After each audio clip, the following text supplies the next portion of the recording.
यहाँ एक बड़ी अच्छी शिक्षा छुपी है इस बात में। क्या? भगवान को भी अगर कोई कष्ट पीड़ा हो जाती है ना, ऐसे तो होती नहीं, पर जब भगवान लीला कर रहे हैं तो ये दिखा रहे हैं कि पीड़ा हो गई, ये राक्षसी ले गई। भगवान को भी जब कष्ट हो जाता है तो उनके कष्ट को उतारने के लिए भगवान के नाम के द्वारा भगवान का कष्ट उतारा जाता है। गोपी नाम ले रही है भगवान के, ताकि भगवान की पीड़ा दूर हो जाए, ये अलाय बलाय चली जाए।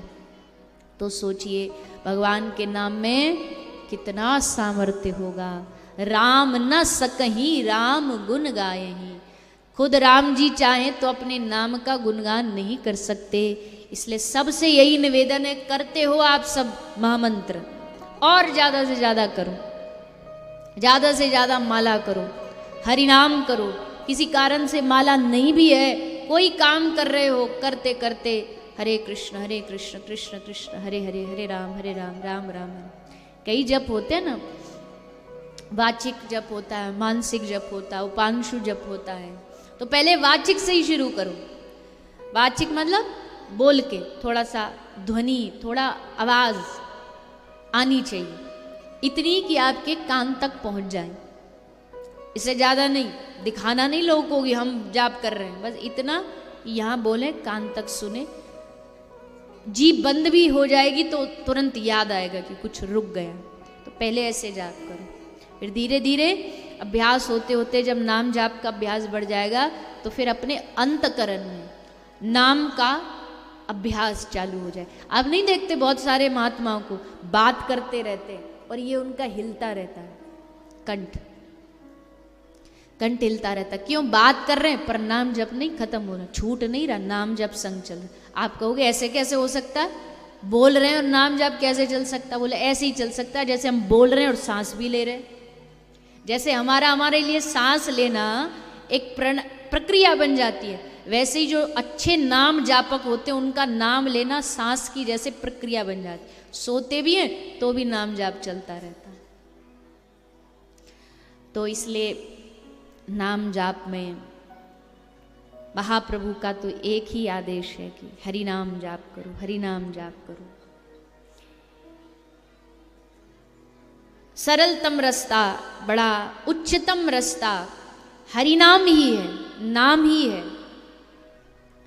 त्रेता में भगवान राम जी के समय में लोगों का उद्धार हो गया राम जी का दर्शन करके, द्वापर वालों का उद्धार हो गया कृष्ण का दर्शन करके।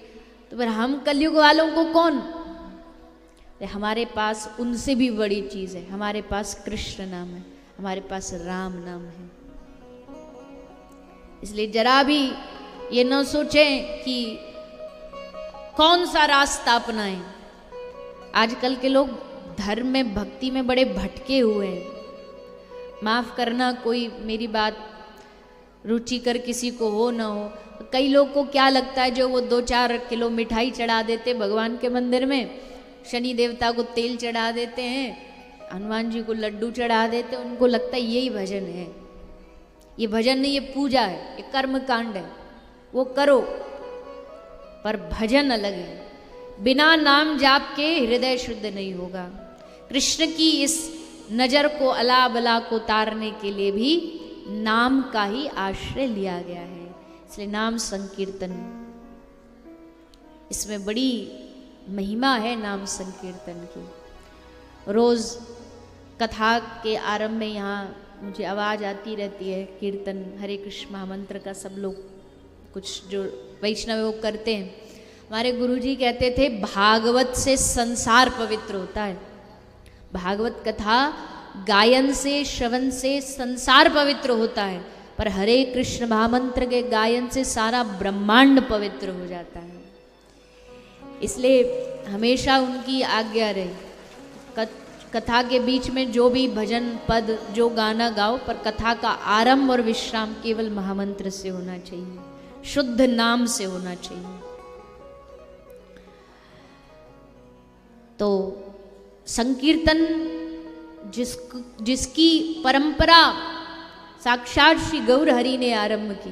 महाप्रभु जब झारखंड के रास्ते गए वृंदावन, तो मानव नहीं, पशु 2 पांव पर खड़े हो करके हरे कृष्ण महामंत्र संकीर्तन में नाच रहे हैं। हिंसा छोड़ करके शेर, सिंह, हाथी सब हिंसा छोड़ के खड़े होकर के ऊर्ध्वबाहु होकर के महाप्रभु के साथ निताई गौर हरि बोल, हरे कृष्ण कृष्ण कृष्ण हरे हरे, हरे राम राम राम हरे। तो अभी जैसे कहा था थोड़ी देर पहले, वृंदावन घर को बनाना है तो घर में तुलसी, गौ माता, ठाकुर की मूर्ति, विग्रह सेवा और साथ में संकीर्तन। रोज संकीर्तन करो, थोड़ी देर ही करो, जितना आपके पास समय उतना करो। समय तो निकालने से निकलता है ना। ऐसा कोई नहीं है दुनिया में जो 24 घंटे व्यस्त रहता हो, कोई नहीं है ऐसा दुनिया में, बड़े से बड़ा बिजनेसमैन भी नहीं है जो 24 घंटे व्यस्त रहता। तो थोड़ा समय निकालो, पूरा परिवार बैठ के 5 मिनट 10 मिनट, मृदंग है, ढोलक है, खोल है तो उससे करो, नहीं है तो हाथ से कीर्तन, हाथे दिया ताली देओ, ऐसे कुछ बोलते हैं ना। नहीं ताली बजाओ, मतलब हाथ से कीर्तन। हाँ, कर ताली बोल, तो हाथ से संकीर्तन करो हरे कृष्ण महामंत्र का।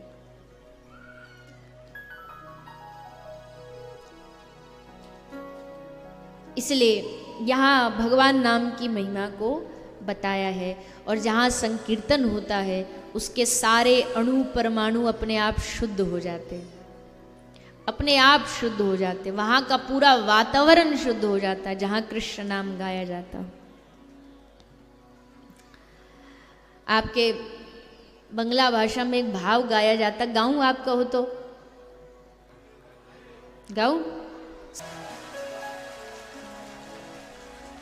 आप सब ऐसे ही आनंद लेते रहे, इसीलिए हम गाते हैं ताकि आप सबको आनंद आए। और वैसे भी मैं 1000 बार इस बात को, जब भी बंगाल में कथा हो या बंगला, आप सब जितने भी बंगाल की धरती से लोग हैं, हमेशा कहती हूँ, शायद मेरा जन्म ब्रज में ना होता, वैसे कभी ऐसा हो ना, श्री राधा रानी से बार बार यही मांगते, पर शायद अगर दूसरा मेरा कोई घर है तो बंगाल है, ऐसा मुझे लगता है। और वो एकमात्र महाप्रभु के संबंध से अपनापन बहुत अनुभव होता है और बड़ा अच्छा लगता है। भाषा भी बड़ी मीठी है, क्या कहें, बड़ी मधुर भाषा है बंगला भाषा। तो सचमुच संकीर्तन की महिमा महाप्रभु ने जो प्रसारित की है वो कोई कर नहीं सकता, और बस महाप्रभु की आज्ञा का हमें अनुसरण करना है। इसलिए हमने अपनी कथा का नाम भी कोई भागवत यज्ञ, भागवत यात्रा, ऐसा कुछ, संकीर्तन यात्रा, कि संकीर्तन करते करते पूरे विश्व में भागवत जी का आश्रय लेके संकीर्तन की महिमा को गाना है, संकीर्तन से लोगों को जोड़ना है, शुद्ध भक्ति का प्रचार प्रसार जो गुरु आज्ञा उसका करना है। तो संकीर्तन की उड़ती हुई रज जब माथे पर लगती है, समस्त कामना, समस्त पापों का नाश हो जाता है। ऐसा भगवान का नाम, ऐसा भगवान का संकीर्तन। तो आज गोपियों ने भगवान के नाम से ही भगवान की सब अला बला दूर हो, ऐसा भाव प्रकट किया है। फिर कथा आती है, भगवान का नामकरण श्री गर्गाचार्य जी के द्वारा किया गया है। श्री गर्गाचार्य जी आए हैं भगवान का नामकरण करने, दर्शन किया, सुंदर नामकरण हुआ। फिर भगवान थोड़ा थोड़ा चलना सीखते हैं, बोलना सीखते हैं, थोड़ा चलते हैं गिर जाते हैं, फिर उठते हैं, फिर यशोदा मैया माखन दिखाती, फिर माखन के लालच में भागे भागे दौड़े दौड़े आते हैं श्री कृष्ण माखन की ओर। तो श्री ठाकुर जी चलना सीखते हैं, बोलना सीखते हैं, घर से बाहर निकलना सीखते हैं। सब लीलाएं जैसे एक बच्चा करता घर का, वैसे ठाकुर जी कर रहे हैं रस को बढ़ाने के लिए। ऐसा नहीं भगवान बने तो हम तो अरे अब हमें चलने की क्या आवश्यकता, हम तो पैदा ही सर्वगुण संपन्न हुए, ऐसा नहीं। भगवान भी जब दुनिया में आते हैं तो एक विधि से चलते हैं। अब चलना सीखेंगे, अब बोलेंगे, अब धीरे धीरे पढ़ेंगे, सब विधि से करते हैं। तो अब प्रभु घर से बाहर निकलने लगे, गोपियों के घर जाने लगे, गोपियां ठाकुर जी को घर बुलाने लगी। मैया यशोदा रोज सुबह प्रातःकाल उठ करके लाला का सुंदर श्रृंगार करती, श्रृंगार करके लाला को सुंदर सुंदर आभूषण पधरा करके सजा धजा के बैठा करके आंगन में काम में चली जाती।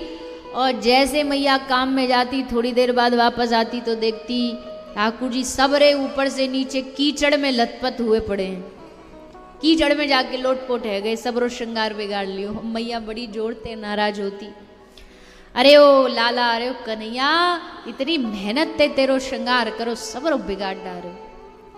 ठाकुर जी को मैया की डांट में बड़ा आनंद आता, बड़ा रस आता। कौन की हिम्मत भगवान को डांट सके बताओ? कौन डांट सकता भगवान को? पर जब यहाँ भगवान को डांट खाने को मिलती तो भगवान बड़े खुश होते, आहा मैया हमको डांट लगा रही है। बाहर जाके गोपियों से अलग डांट खाते, गोपी के घर में घुस गए। गोपी थे बोले, चोरी गोपी कहा कर रही है? गोपी बोली, लाला आज हमारे पति को जन्मदिन है, सो सत्यनारायण भगवान की पूजा रखवाई है। अच्छा गोपी भोजन में कहा बनो? गोपी बोली सब बनो, मेवा मिष्ठान सब बनाए हमने। तो ठाकुर जी बोले, तो गोपी हमको भूख लग रही है, हमको भोजन परोस दे। गोपी बोली अभी ना, अभी पहले कथा होगी सत्यनारायण भगवान की, फिर पूजा के बाद प्रसाद भोग लगेगा, फिर बांटा जाएगा। ठाकुर जी कह रहे, हम ते बड़ो सत्यनारायण भगवान कौन है या दुनिया में? हमको पवा दे समझ, तेरे सत्यनारायण भगवान के पेट में पहुंच गए हो। अब कह तो सच्ची रहे, पर गोपी कहाँ समझने वाली। गोपी ने कही, नहीं नहीं, जब तक पूजा नहीं होगी, भोग नहीं लगेगा, तब तक कोई नहीं खाएगा, जा यहाँ से, उधर मत मचा। अब जैसे डांट लगाई गोपी ने तो ठाकुर जी तो नाराज हो गए। अच्छा हमको ऐसे कहती है? तो चले गए, गुस्सा है कि गोपी को लगी कि क्या करेगा, गुस्सा है कि आ जाएगा थोड़ी बहुत देर में खेल खेल के वापस। पर गोपी लग गई काम में, और जैसे थोड़ी देर बाद अपनो काम करके आई तो कहा देख रही है, जा पीढ़ा पे, जा आसन पे, सत्यनारायण भगवान के लिए जो पूजा के लिए आसन लगाया था, उस आसन पर 2 कुत्ता के पिल्ला बैठे हैं। और ठाकुर जी वहाँ पीछे खड़े हैं कि हंस के वहाँ को अंगूठा दिखा रहे हैं, ले कर ले अपने सत्यनारायण भगवान की पूजा, हमको नहीं खवाएगी। ऐसे ठाकुर जी अब काई गोपी के घर गए। बड़ी लीला है ठाकुर जी की, ये सब लीला के लिए कर रहे हैं। अब आज नाग पंचमी है, गोपी ने अपने घर के आंगन में, घर पर दरवाजे पर एक वो कोयला होता, उससे काला नाग बना रखा। अब जैसे ठाकुर जी वहाँ गोपी के घर गए तो वहाँ गोपी थे क्या कह रहे हैं, गोपी या काले नाग को मिटा दे, मोको देख के डर लग रहे हो है। एक तरफ उनको या काले कालिकते नागते डर लग रहे, दूसरी तरफ कालिया के फंड पे नाच रहे। तो ये भगवान की लीला, तुम्हार लीला तुम ही जानो और क्यों जानते पारी ना। ऐसे ही है ना थोड़ा आगे पीछे होगा, ज़्यादा 19-20 होगा, पर ठाकुर जी की लीला ठाकुर जी जाने, उनकी लीला कोई समझ नहीं सकता। एक ही उद्देश्य है लीला का, क्या ऐसा करूं जिससे सबका रस बढ़े, जिससे सबका मुझ में मन ज़्यादा लगे, ऐसा भगवान सोच करके ये सब लीला कर रहे हैं।